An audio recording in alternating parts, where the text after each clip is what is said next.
I would like to spend some time taking down some of the erroneous concepts about mindfulness, such as tying it to meditation, tying it to yoga, and I'm a yogi, and tying it to New Age type stuff, because it's not. Diet doesn't get tied to meditation and New Age type stuff. Exercise doesn't get tied to diet and New Age type stuff. Athletes exercise, athletes watch their diet. And people have careers. You should see, I was in this community, you know that, CEOs, they're real into health freak and running and doing stuff to, why? Because you find out that you perform better at every single thing you're doing. Your relationships are better, food tastes better, your sports are better, your studying is better, everything is better, your career is better if you get yourself together. You know that. And we're not all together, so I'm not judging anybody. But it certainly helps to have a decent diet and to give at least reasonable amount of exercise to yourself. And you all know that. Doesn't mean we always do it, but you know that. Somehow, in the midst of all this, for a very long time, the concept that how we use our mind and what we do with our mind is a private affair. Get away from me. You can talk about my diet, but you can talk about what I do with my mind. That's me. Well, it's not true. You are not your mind. You are the user of your mind. Your mind, you say it's your mind, all right? So you will come to a point in your growth, and I'm not talking to you as new agey spiritual stuff, as a person, as a human being who is trying to live the fullest life that you, got an echo, trying to live the fullest life that you can, and to do the best you can at whatever you chose to do. I have no interest in talking to you about what you choose to do, what career path you're on, what relationships you're in, anything like that. But I would love to be able to think, I would love to feel that what we talk about today and what you end up doing with it can help you be the best at whatever you chose to be. Because that's what we're talking about. It's your choice what you choose to be, all right? And you have a lifetime to do it. But there are things that can help you be that. And one of those, like I said, the most simple level is you take decent care of your body. If you don't take decent care of your body, it doesn't do well, does it? And when it's not doing well, you can't do well. You can't go to work, you can't concentrate, and so on. I want to talk about what mindfulness really is. It gets pigeonholed into different things. It really is about saying, can we have a discussion about what you're doing with your mind? There, that's mindfulness. Be mindful of what you're doing with your mind. So what does that mean? You raise your hand, you say to me, well, I use my mind to study. I say, wonderful, great. I hope you do well at it. I use my mind to do research. I'm into research. Wonderful. That's a great thing to do with your mind. I use your mind. I love to read and learn about history and whatever it is that you are doing with your mind, that is fine. I don't want to touch that. I want to talk about what your mind is doing when you're not using it. Because wait till you see. It's like the great secret, the white elephant in the room that nobody wants to talk about. All right? I'm telling you there are two ways that your mind can operate. One is willfully, consciously. You have the ability, I won't make you do it, but you have the ability right now, if I tell you to visualize a boat. Okay, do it. Visualize a boat. Bigger, bigger, bigger. Cruise ship, Queen Mary. It does it, doesn't it? All right? Write down, I won't make it too complicated, write a 14 on a blackboard and a 2 and multiply them together. It does it. You have the right to willfully use this thing that you have in there called the mind. I'm not a neuroscientist. He's a neuroscientist.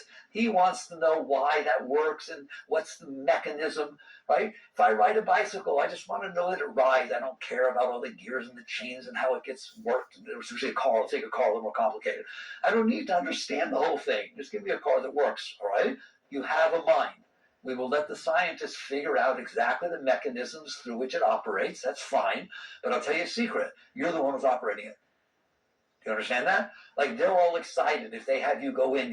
They do these not CAT scans, what are they? MRIs. The MRIs where they have you think about something. Oh, Harvard, everybody's researching this. Princeton do a lot with this. Have you think about something, and they can do a brain scan, right? MRI, and see a color change in certain areas and probe in. Isn't that wonderful, right? How come they're not trying to find out who you are that gets it to do that? They're all proud and they get Nobel Prizes because they traced it down as to what neurons are doing what and what's the relationship. I want to know who you are that made it happen, much more than I'm interested in the fact that they can measure the darn thing. Do you understand that? You are in there. You have a mind, don't you? Nobody has to prove that to you, all right? And you have the ability, within reason, to make it do what you want. Yes, Einstein's was more powerful. Well, Arnold Schwarzenegger, I shouldn't use him anymore, but anyway, Schwarzenegger has more powerful arms than I do. So Einstein had a more powerful mind. The truth is you have a mind. You have a human mind, way beyond the possum or the armadillo. They can't do what I just told them to do. You understand that? You have a brilliant mind. I like saying that to everybody. Do you understand that? You have to stop thinking Einstein had a brilliant mind. You have a brilliant mind. You have a brilliant mind. You are of a species of which you have the human mind, right? That was dropped down onto a planet where there was nothing but nature. Nothing. Just nature. And your mind figured out how to dig up metals, take sand, and turn it into silicon, and build a rocket ship, get in it, and fly to the moon. Wow. You think dolphins are great? Let's see them do that. I'm serious. Your mind is so incomprehensible brilliant, isn't it? So don't own it as, oh yeah, but I left back at algebra once. So what? There's another animal on the planet that can do algebra. You should be proud of yourself, right? You have a brilliant mind. The question is, how are you using it? When you willfully use your mind, and I don't need to prove this to you, you know you are in there willfully using your mind. You can make it do what you want it to do. That's wonderful. That's beautiful. You can learn to be better at that. Part of school teaches you to use your mind, doesn't it? Teaches you to work with it and become stronger with it and so on. I am interested in what is happening to this thing called mind, this brilliant object, this mechanism, when you are not using it. Because I spent 45 years watching very diligently in a laboratory. Yogananda used to call it the Laboratory of Soul Research. That's in here, watching what is going on in that mind. And it's kind of like a horror movie. I'm afraid to tell you what I found. Right?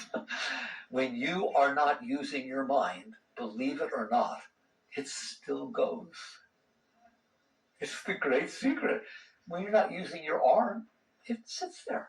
When you want to use it, you do something with it. If you woke up in the morning, your arm was doing this, right? You wouldn't say, well, I guess I'm supposed to be a painter or a politician, right? You would go to a doctor. You say there's something wrong. I'm not telling my arm to move, and it's moving, right or wrong. Why don't you do that with your mind?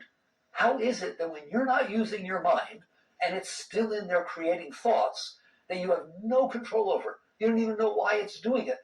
Why do you tolerate that? What mindfulness is, the body of study, of knowledge, of mindfulness, is that. Is first become, forget this be here now stuff, forget concentrate on what you're doing. We'll get there in a second. Be mindful of what your mind is doing, or you're going to be in big trouble. What is your mind doing? It's really very, very easy. I guarantee you, it'll take you 10 seconds. You won't like what you see.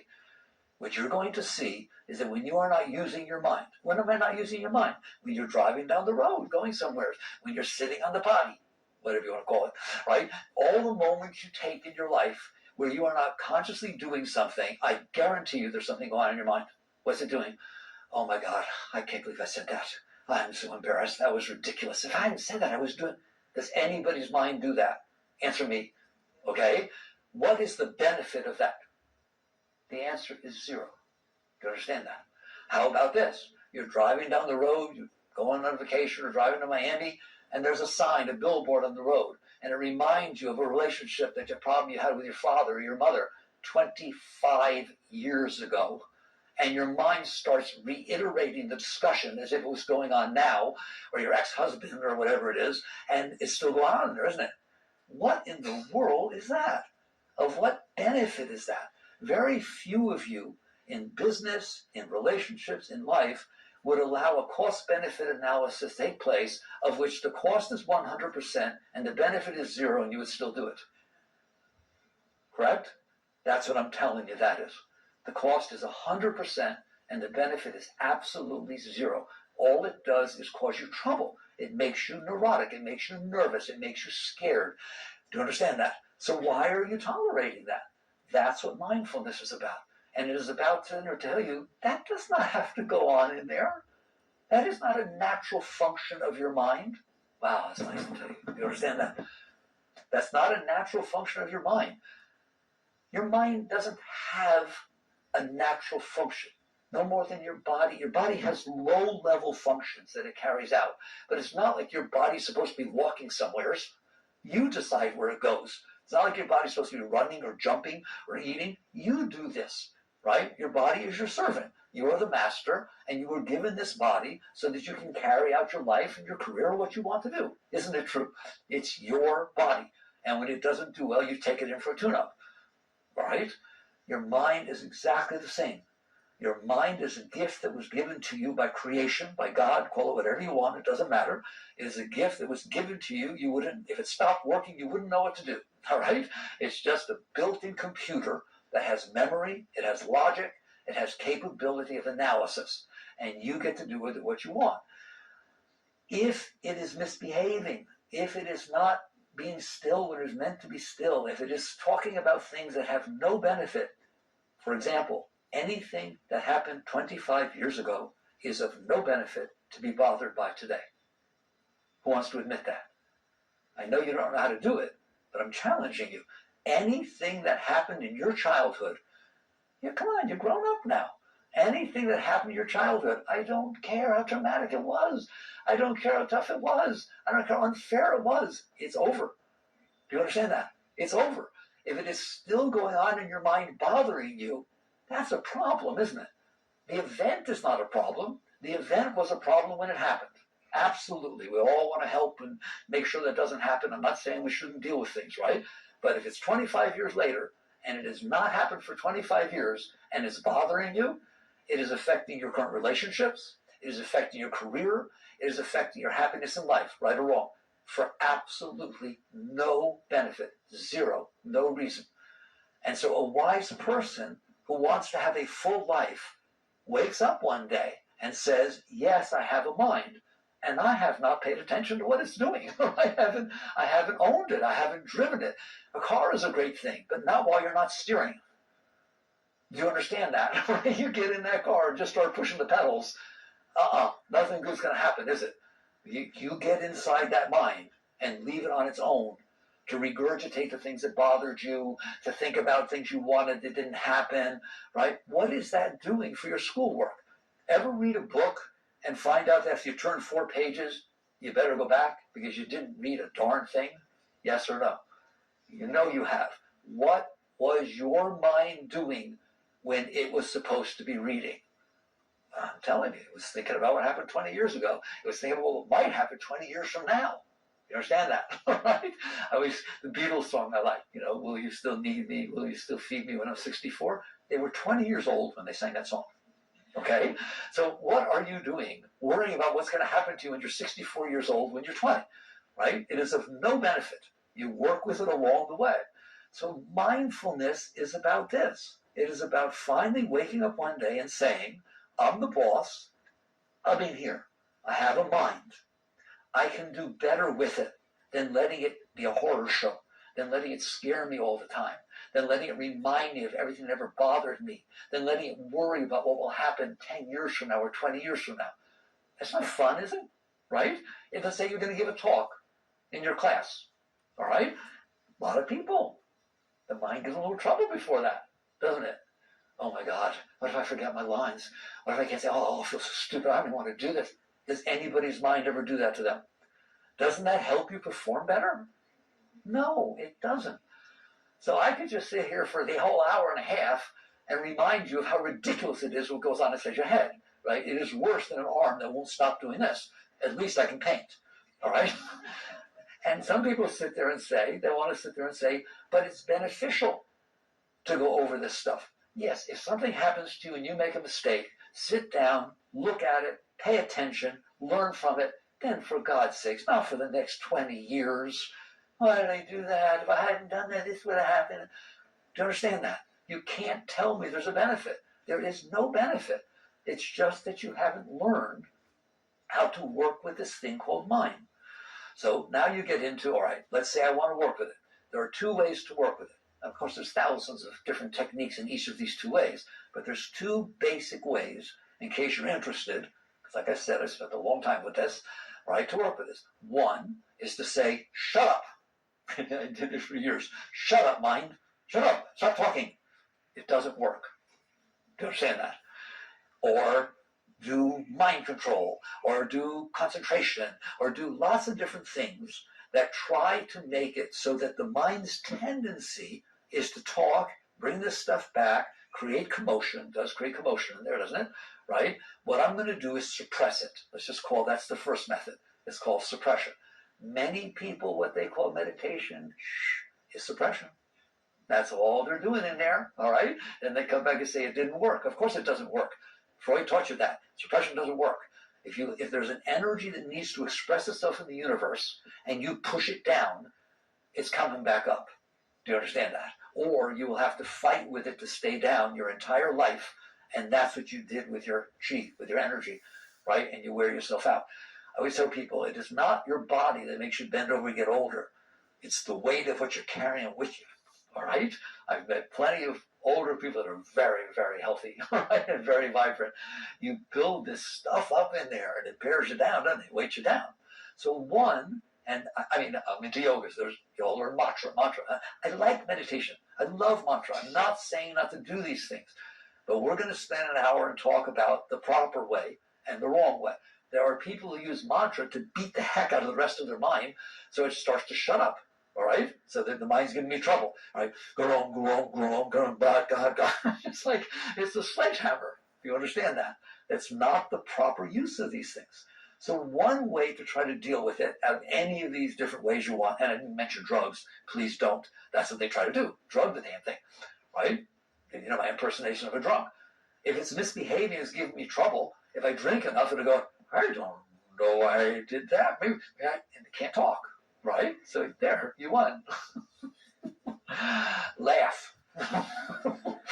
But it explains so much. There's only one reason a person drinks. There's only one reason a person does drugs.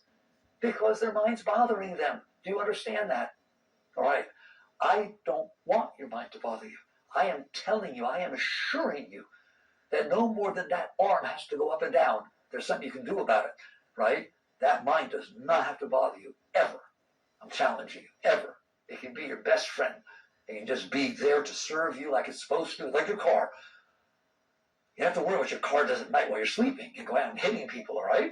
Your car behaves. You put your hands on the steering wheel, you tell it where to go, and it pretty much does it, doesn't it? Your mind should be exactly like that.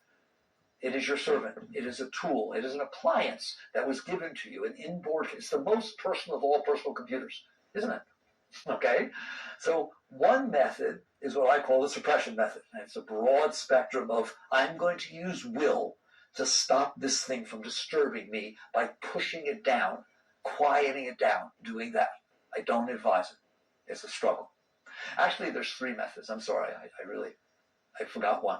The one that everybody does. Because not everybody does that one. They don't even bother. Here's the one. My mind is bothering me. Oh, poor mind. What are you bothering me about? Sally's talking to Fred. What should we do about it? Right? We could go there and tell Fred that Sally doesn't like him and so he won't talk to her. Like, you can try to make the world around you become the way your mind needs it to be so it fits the garbage you have in there so your mind stops complaining. That was a long sentence. Did you get that one? Do you understand that? All right? I feel insecure. People don't like me. Well, I could change my look. I could wear different things. I get a new car. I get a Ferrari. Okay, people like Ferraris. No, but not everybody likes Ferraris. I'm going to beat a Beetle because then they like me. Like, your mind does that, doesn't it? It tries to figure out how the world needs to be so that your mind stops bothering you. And it will tell you incessantly what you need to do, what everybody else needs to do, and then it will tell you how to try to manipulate and control situations. Those are dirty words, but we do that, don't we? How to manipulate and control people, places, and things so that they are unfolding in a way that doesn't bother your mind. So that's what I call suppressing life. You understand that? You're taking your will and trying to control and suppress things outside of you so they don't disturb you. I know it's embarrassing to talk about, but if we're going to, if you're going to work with your body, you got to be willing to deal with the rashes, right? You can't go to the doctor saying nothing's wrong, right? You show it. Are you willing to admit that we do that? That's what most people do their entire lives. So that's one. Suppress and control the world around you, attempt to anyways, so that it unfolds in a way that doesn't disturb your mind. And maybe even mind likes it. I'm not saying there's not things that happen that don't make you feel positive, but it's because the mind likes it. That which turns you on turns him off. That which turned you on yesterday freaks you out today. because you learned something else. You understand that? Things are not in and of themselves pleasant or unpleasant. It depends on your state of mind. It depends on how your mind is. So first, suppress and control the world. Doesn't work. Oh, did I forget to tell you that? Maybe you already know that. No one could ever control the moments that are unfolding in front of them enough that their mind is not disturbed. The act of trying to figure out how you want them to be is disturbing. Right or wrong? I don't know if I want this or I want that. I can't. People all the time ask me, how do I make decisions? What are your decisions? I don't understand. Because what you're trying to decide is, how do I need it to be so that my mind stops bothering me? Okay? So you're not going to win that way. The second is you try to control the mind. You're not going to win that way. The third, which is what I'm here to talk about, and is the essence truly of deep mindful work, is to sit there and say, my mind's broken. Why? It's not its natural state. My arm's going up and down. I shouldn't get a brace. You understand that? That's a heck of a solution, right? Or inject it with cortisones or something to stop it from doing that. There's a reason it's doing that. I want to find out the reason, and I want to fix it. Then I never have to do anything ever again, do I? It's healthy. Your mind is supposed to be healthy. Why is your mind doing this? Why is it always talking? Why is it always complaining? Why is it always saying the way things need to be for it to be okay, and then figuring out whether it likes it or not, etc., etc.? The reason is because in the past you have had experiences, every one of us. Some of them were pleasant, and some were unpleasant. We'll do it in 2 seconds, all right? Right or wrong. You've had different experiences ever since you were born that unfolded in front of you, so the world does. It unfolds in front of you. It's been here for a long time, and you get to see part of it. Not much, but you see the part that's in front of you. And sometimes when it comes in, it causes a sense of pleasure, a sense of peace, a sense of niceness, right? It's enjoyable. And sometimes when it comes in, it's not enjoyable, okay? How about if I tell you there's nothing wrong with that?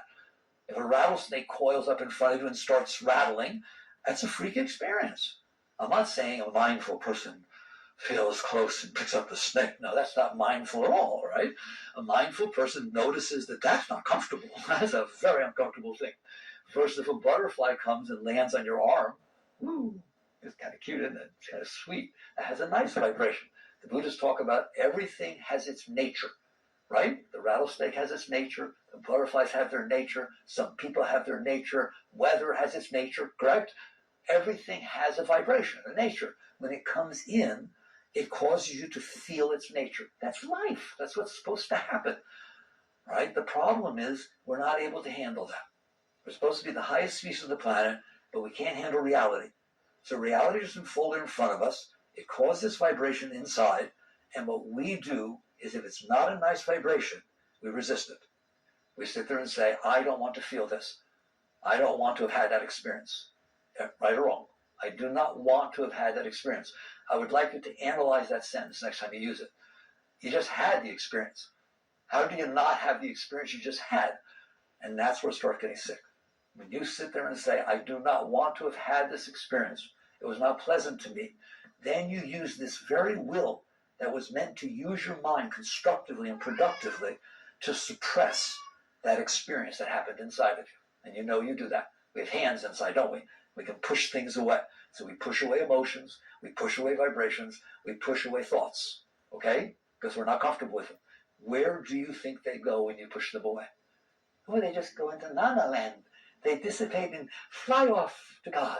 No, they don't, right? They stay inside your mind. Do you understand that? You stick them inside your mind, and they stay there, and they keep trying to come back up, don't they? That's where your dreams come from. That's, in a nutshell, I did it in 15 seconds, a little longer, all right? That's why your mind's talking all the time. And I swear to you, you study it, you'll see it. It is because you stored this stuff inside of you. That's over, it's finished. You're supposed to be experiencing reality. You can't anymore because you have all this stuff stored inside from the past that was either unpleasant, so now you didn't want to experience it. When it comes back up, you have to fight with it, struggle with it. You were married once to somebody and it was a bad relationship. You ended up getting divorced. Fine, that's what happened. His name was Ben, right? A friend comes up to you 5 years later and says, oh, I met just the perfect guy for you. Wow, what do you mean? What's his name? Ben? No, I had my fill of Bens. I hope you're laughing. You just missed your soulmate. Do you understand that? That person has nothing to do with the other Ben that you have inside, do they? and you're doing it all the time, and don't kid yourself. That is where your preferences come from. That is where you are not born with like and dislike, right? They're learned experiences. What does Skinner say? Man is the sum of his learned experiences. I disagree. Your mind is the sum of your learned experiences. You are the consciousness that are noticing that your mind is doing this freaky stuff. But you are absolutely, the mind that we're talking about, that automated mind that goes on by itself, is the sum of its learned experiences. Anybody have a question about that? That's why yours are different than his. And when you learn one more experience, you didn't like somebody, now you learn something about them. Somebody tells you something about them. Go, oh, all of a sudden you like them. Yes or no? Wow, are we weird? That's pretty weird. So this learned experience thing is programming your mind. And so now your mind has this stuff stored in it because you kept it inside. So the highest thing I like to get across to you is if you're having a problem with your mind, and you are, you did it. Mommy didn't do it, Daddy didn't do it. The events didn't do it. The fact that you couldn't handle the event is what did it. Do you understand that? And those build up inside. They have an energy of their own. They're trying to release. Like I said, now we're into psychology, aren't we? That's all the psychology. That's Freud. That's Jung. Right? Freud sat there and said, on dreams. Go read Freud on dreams. He's going to say what I just said. He just won't call it mindfulness. It was a long time ago. He's going to sit there and say, you stored stuff inside your mind, and at night when you go to sleep, you're not there to push it back down. And so it's going to come back up. You can have wish fulfillment dreams. You have various types of releases. Let's call it releases of your suppressed energy. It's right. It is.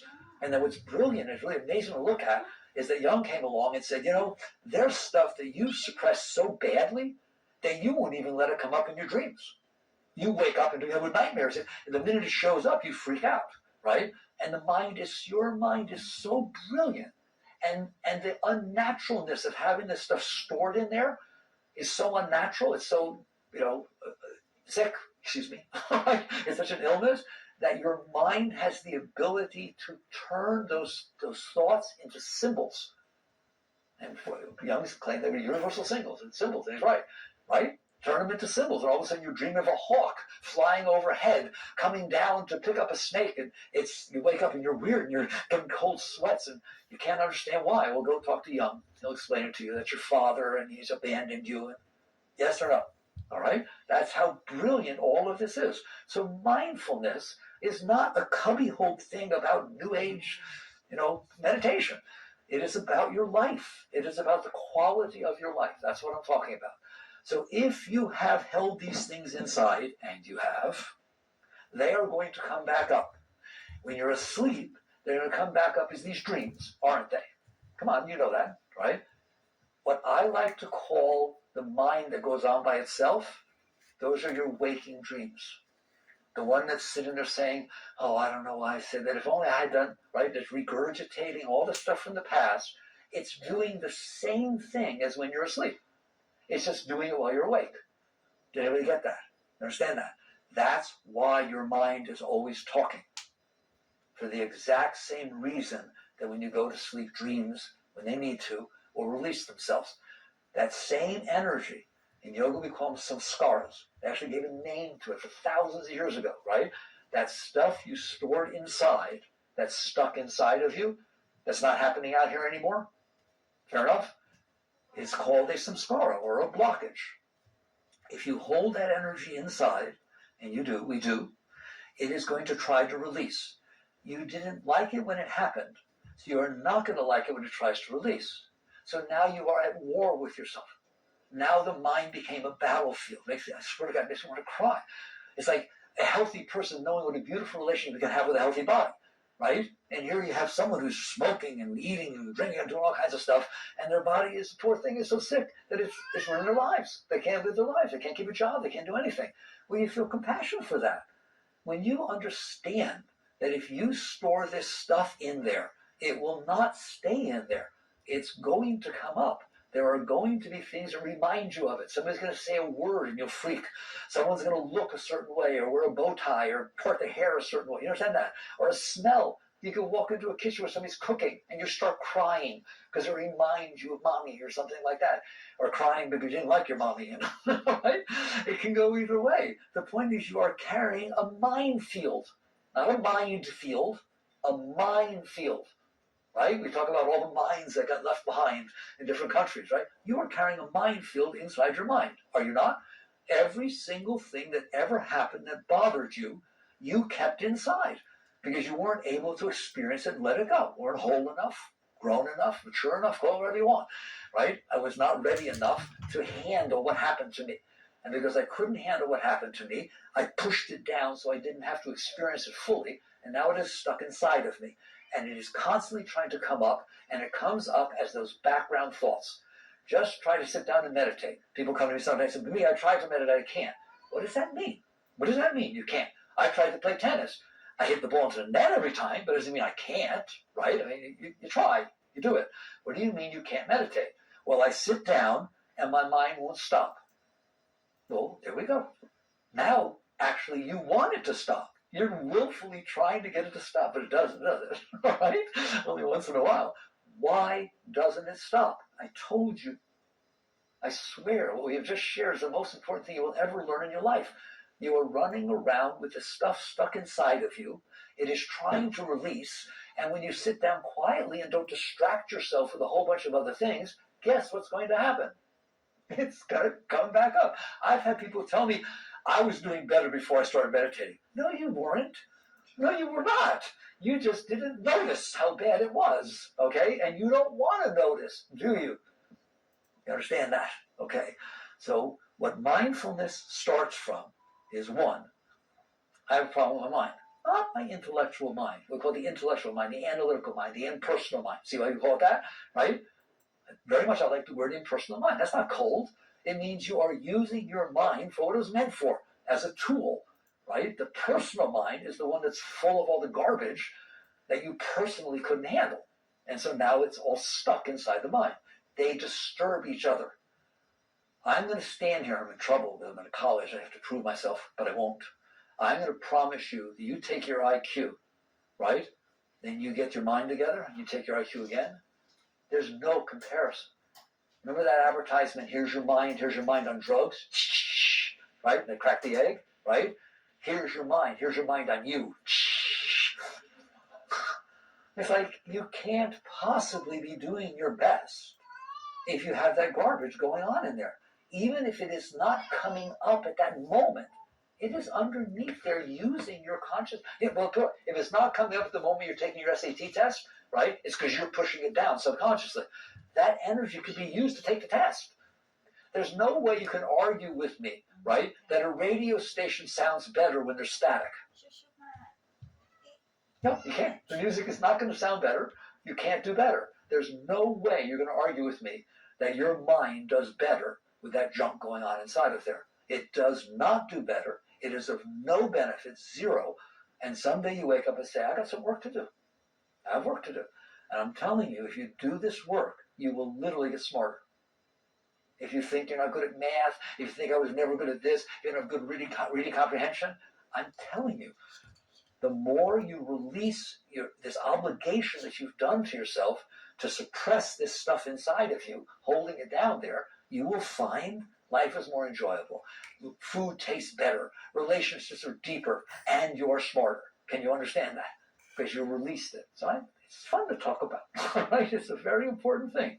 So the question is, fine, there's the foundation of mindfulness. The foundation, I always used to complain that people go to school and they throw answers at you. Now let's start with questions. So I have some place to put it. Now we have a reason to talk about techniques. We have a reason to talk about what usually sells as mindfulness, right? Which is too late.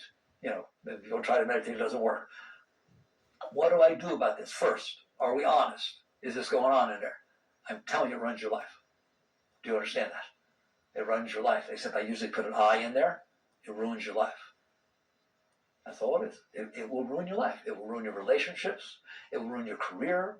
It will ruin everything. You'll go to work. You'll enjoy the job. Oh my God, I got the perfect job. This is unbelievable. My mind just say, come back in a little while. Let's have a talk, right? Because there's no way that something's not going to happen at that job that isn't what your mind wants. Do you understand that? It's going to happen. Your boss is going to criticize you, or somebody else is going to get the raise, or you're going to want to do something and they didn't give you the day off. Do you understand that? It is going to happen. It is literally impossible. It is statistically impossible that the world in front of you unfolds the way you want it to. Uh-oh. Did I take Santa away? Right? I have a whole thing on this. Will you understand the world unfolding in front of you has 700 billion forces that are making it be what it is? You're smart people. Learn to college here, right? There are forces, cause and effect. There are all kinds of things that have happened that consolidate, coordinate together, interact together, and they make the current moment. That's why the weather is the way it is. That's why people are the way they are. That's why every single thing is the way it is. None of it's because of the way you want it to be. It's like you're bringing into the moment of physics and chemistry and psychology the reality of why things are unfolding. You're making up based on your past experiences how you want it to be, and you're literally saying it's supposed to be that way. Do I have to go any further? Will you admit that's kind of far off, right? Things are not going to be the way your mind wants, ever. Every once in a while, something will line up. It will not stay, will it? It doesn't ever do it. It disappoints you. I didn't think you'd be like that. You get in a relationship, it seems so perfect till they do something or don't say something.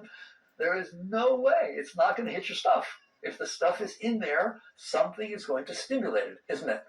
Right? This is why life is so hard. We're talking about solving all of life's problems, right? Because the truth is, life is unfolding in front of you. You're given this wonderful opportunity to play with it, interact with it. It's a sport. Do your best with it. Understand that? I said you can do whatever you want. Doesn't mean you'll succeed the way you want to, but you get to interact the way you want. The problem is you can't now because you're scared to death that something's going to hurt you. Come on, right? You're scared to death that you won't get what you want or that you'll get what you don't want. And if you walk through life that way, you're so limited. So mindfulness says, I don't want to live like that. If I have but one life to live, heck if I'm living it that way. You understand that? I want to run through life trying to make every moment be the way I want it to be because I can't handle reality and then get all upset and disappointed and then store more stuff inside of me. So, I mean, one wise people sometimes wake up and say, somehow I land on the planet Earth. Maybe you know how you got here, but I don't. Or I just, I didn't take a rocket ship. Look how long it took to get to Mars. How long did it take you to get to Earth? Somehow you land on a planet, didn't you? All right? And you're going to be here for a certain number of years. The time between your birth and your death, you're going to spend on the planet Earth. I'm going to tell you a secret. The planet Earth is a really, really, really nice place compared to Mars, Jupiter, Saturn, Mercury, or any exoplanet that we've found so far. You understand that? You won the lottery 7 billion times over. There's people, places, things, roaches, spiders. There's so many exciting things going on the planet Earth. Every moment of your life, there's something going on, isn't there? Right? And look how we live, as though it's a disaster place and we're scared to death of it. Mindfulness says, put an end to this. You don't have to live like this. So how do I work with this? What is the real way to stop this tyranny of the mind? By going to the root. The Buddhists say you work at the root. The root is you stored this stuff inside of you, and now it's trying to release. Don't sit there and learn how to push it back down.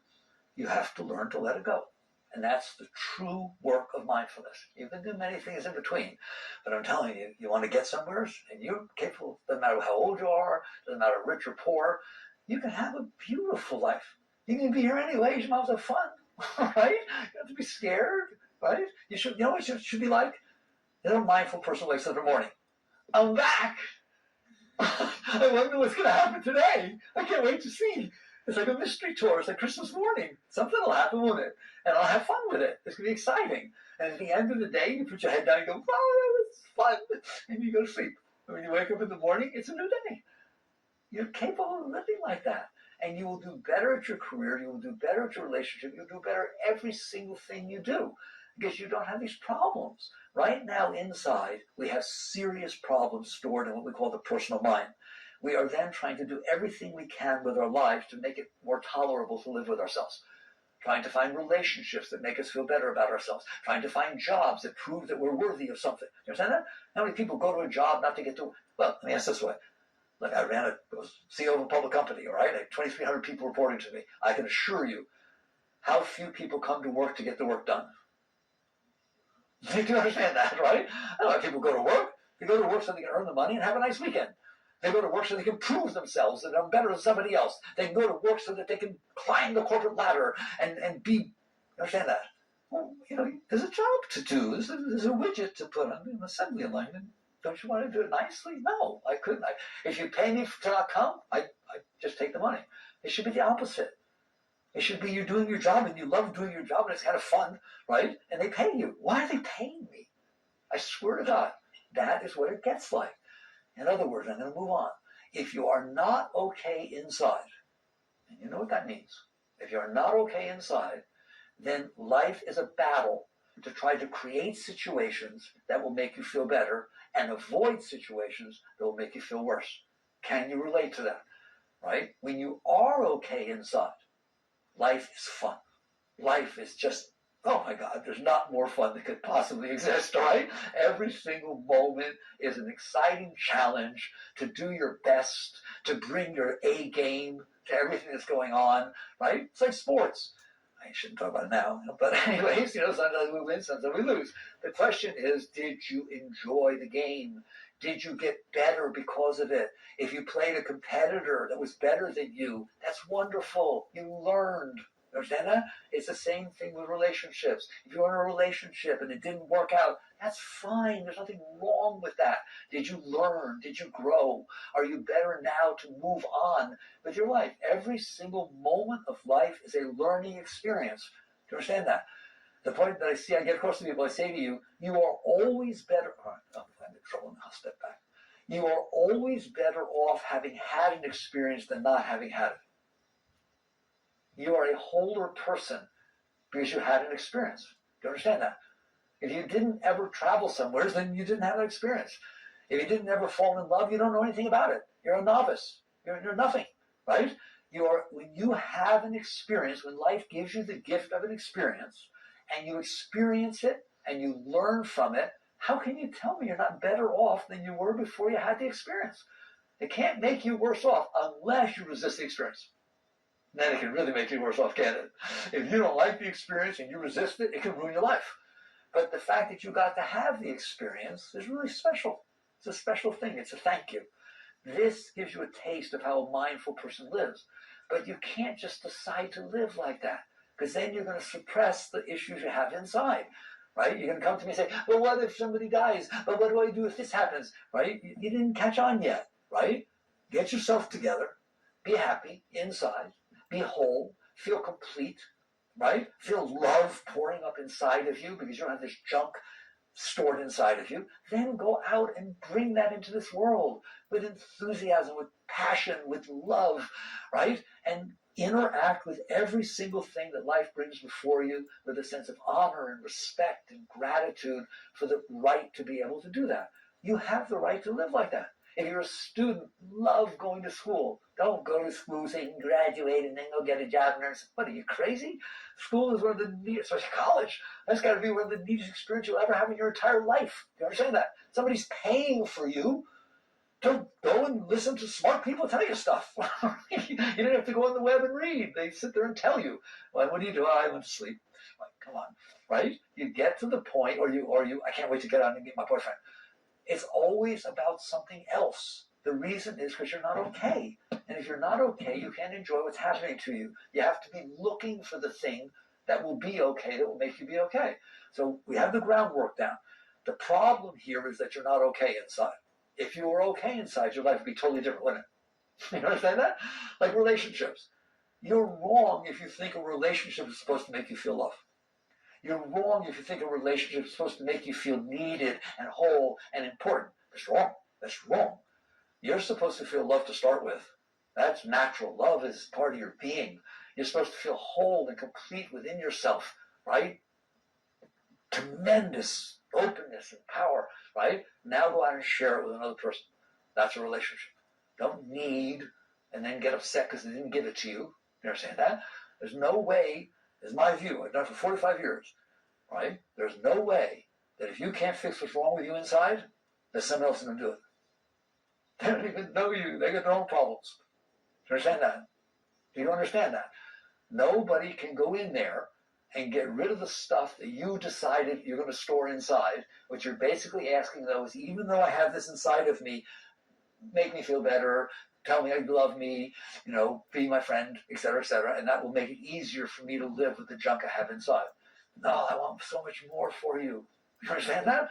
I want that you feel whole and complete inside, that you don't have that junk inside, and that you can come out and share your being. And imagine if two people are doing that in a relationship. Right? That's beautiful, man. Right? So this is what it means to get high. That's what mindfulness is about, not drugs, right? It's about learning that you're a great being. There is greatness inside of you. You're a human being. It's the highest species on the planet, right? You have a brilliant mind. You have a beautiful heart that's capable of experiencing beautiful things. You broke it. You broke your heart. Somebody else didn't break your heart. You store all this garbage inside every time something bothers you. Now your heart's full of pain. You understand that? Somebody, it doesn't take much for you to feel pain in your heart, does it? Somebody doesn't say something or says it wrong, they're not the right intonation, or doesn't say hello. Oh my God, why did they say hello? I never did anything. Okay, that, I'm telling you, every bit of this is because you stored that stuff inside of you. If you get rid of that stuff, your whole life changes. So that's why mindfulness as a way of life, right? Mindfulness is your life. It's not even a way of life. So how does one go about, first of all, is it possible to literally get rid of all this stuff in there? Yes. I'm telling you, there is no super glue in there. I swear to God, that is not the nature of things. There is nothing gluing that stuff inside of you. If it is inside of you what happened 20 years ago, it is because you are holding it inside of you. Do you understand that? And they talk about neural pathways. That's absolutely right. You are carving those neural pathways willfully. You are holding it together. The minute they try to change and release, you push them right back down. They can watch it with their CAT scans, with their MRIs. Do you understand that? You are in control in there. You're just not paying attention. So the answer is always very simple. Once you find the root of the problem, you don't deal with it at the leaf, you deal with it at the root. The root of the problem is that you couldn't handle the experiences that unfolded in front of you, period. And because you couldn't handle them, you stored them inside, and now you can't handle anything, because everything reminds you of these disturbing problems. So when it's said and done, though it's hard to swallow, sometimes you'd rather just meditate or do a mantra, not enough, not even close, right? You have to sit there and say, I don't want this stuff inside of me. I don't want this stuff inside of me. Right? I don't want to run around with this stuff inside of me and then worry that something's going to hit it, or oblige the person I'm in a relationship with to make sure I told you we don't talk about this sort of thing. I told you I don't like when you do that. Wow, okay. Right? And you're going to find out eventually that you can get rid of this stuff. How? It's very, very simple. You won't do it, but it's very, very simple. You just decide, I'm not going to keep this stuff inside of me. The cost is too great. And what's going to happen is it'll start to come up. When? You'll notice. It comes up all the time, doesn't it? Right? You don't even have to go find it. Do I need Freud to show me where it is? No, you don't need Freud to show where it is. It'll come right back up in your face, won't it? It comes up all the time, every day. If the car in front of you is driving a speed that you're uncomfortable with, watch what happens inside of you. It's not okay, is it? And all this anger or disturbance or frustration comes up inside because the person is driving 10 miles an hour below the speed limit, right? Do you really want to live like that? And have these very simple everyday things ruin your life? Because they are affecting your entire life. And so you decide, I am going to be a rare person. I am going to devote my life, not an hour or 15 minutes here or there. I'm going to devote my life to letting go of this stuff that I have stored inside of me. And I'm telling you, if you do that every day, all the time, mindfully, that's where it comes from. You stay conscious enough to realize, yep, there's somebody driving in front of me, 10 miles an hour with the speed limit. I have a choice. I can't pass them. I'm not telling you not to pass them. If it's a dotted line, pass them. I told you, you can do what you want, right? But you can't pass them. Now you have a choice. Destroy your life over it or have fun. It's your choice, okay? Like if they really do it really slow, because I like to drive fast, right? And they really do it really slow. I say they're 15 miles away. Come on, go for 20. No one's ever done 20 yet. Come on, don't win the prize. 20 below the speed limit. Go 5 in the 30. Come on. And it's better than what he would be doing otherwise. Do you understand that? So if you have a choice between using your mind constructively, productively, or leaving your mind to screw up your life on its own, I'm telling you, you're better off. And that's part of mindfulness. That's where affirmation comes from, isn't it? What is affirmation? Instead of letting your mind do the garbage it would do by itself, because it's trying to release the pollution you got in there, okay? Start saying positive things with your mind. Just say, oh, God, it's such a nice day, right? And so, look, I get to go a little slower. Just try it. And you're going to find out that you went from point A to point B and you're better off. All right? You will always be better off to constructively use your mind than you will be to allow it to destroy itself. And that's what it's doing, right? So depression, all these different problems people have, you can work your way out of these things. They're all due to the fact that you stored this garbage in there and life gets heavy. You don't have to do that. So what it means to live a life mindfully, I'm not talking about a mindful practice, but the practice of life as mindfulness, is to sit here and say, I woke up in the morning, I still got stuff in me, okay? There will be less when I go to sleep than when I woke up. That's all. How much less? None of your business, right? But there will be less. I have a lifetime to grow. I have a lifetime to release this garbage that I've stored inside. So the number one first step is no more goes in. That's your highest mindfulness technique. Once you understand, you do understand what I said is true, isn't it? That's a problem, isn't it? Okay? It causes big troubles in your life. No more goes in. I mean, no more goes in. There will be no situation that unfolds in my life from this moment forward that is disturbing. I admit it to you. Sometimes life is disturbing, right? Okay? And sometimes it's pleasant. Very good. But when it's done, I have a rule. If it's done outside, it's done inside. Makes sense, doesn't it? Okay? Because otherwise you're going to put more of this junk in there. So you learn, and again, what can help you? Meditation can help you.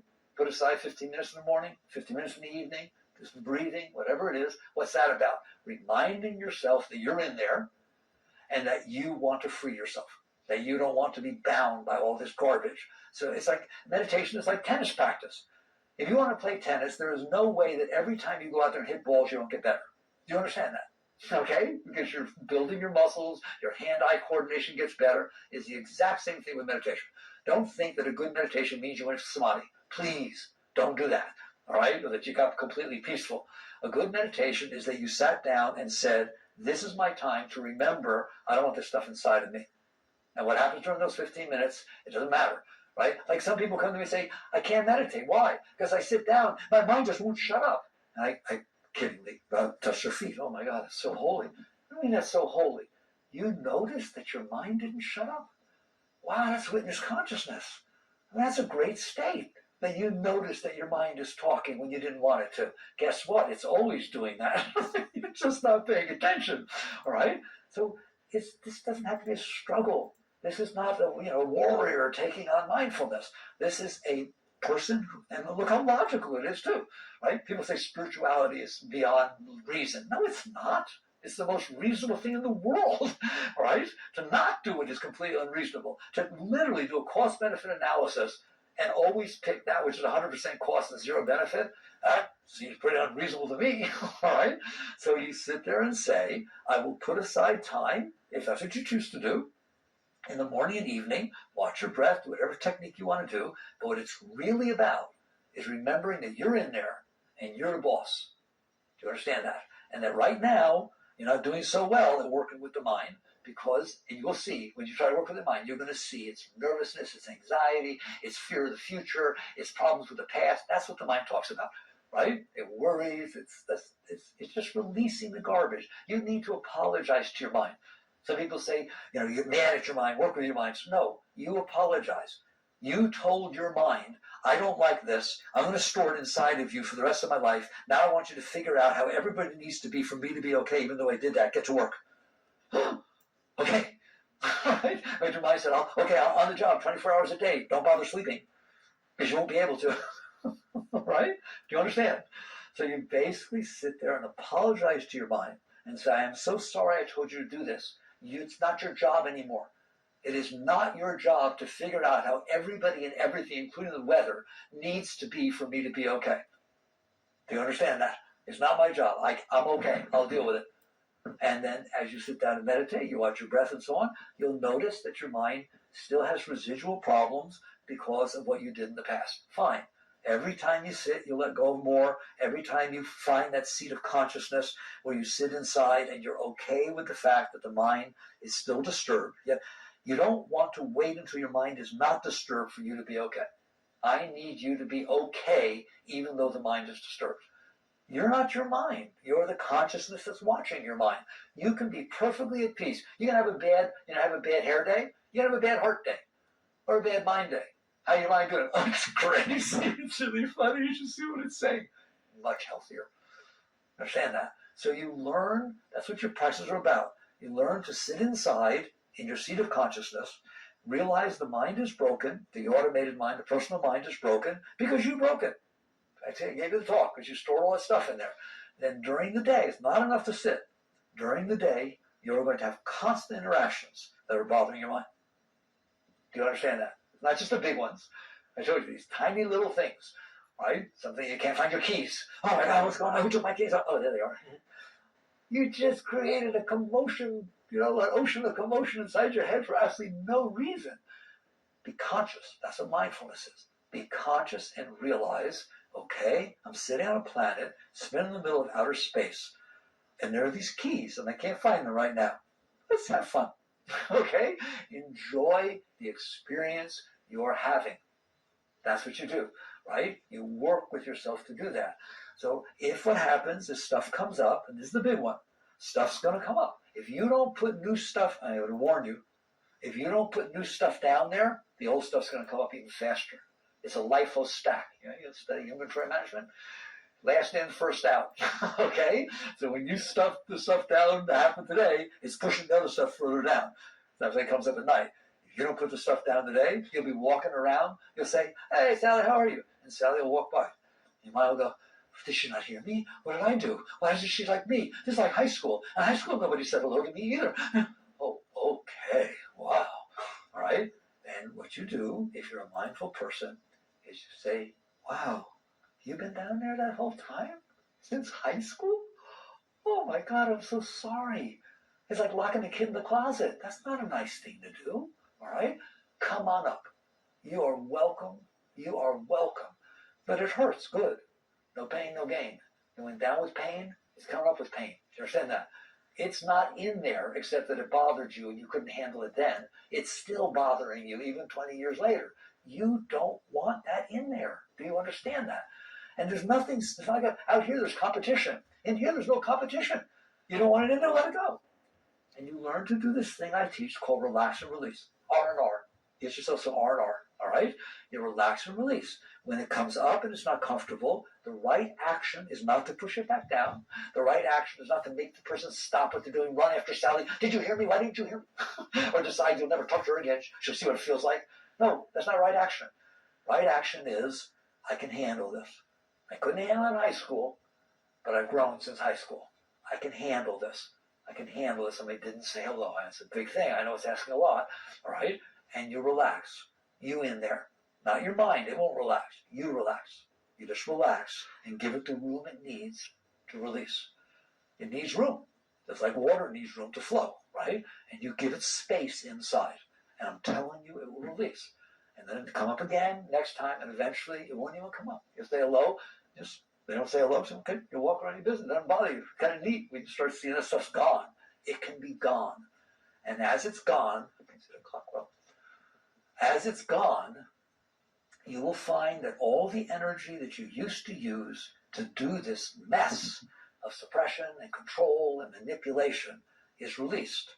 And even if you don't do yoga or know anything about it, you're going to start feeling this upward rush of beautiful energy welling up inside of you, like constant inspiration, constant love. Your heart will like have wings because the energy is coming up, feeding it, right?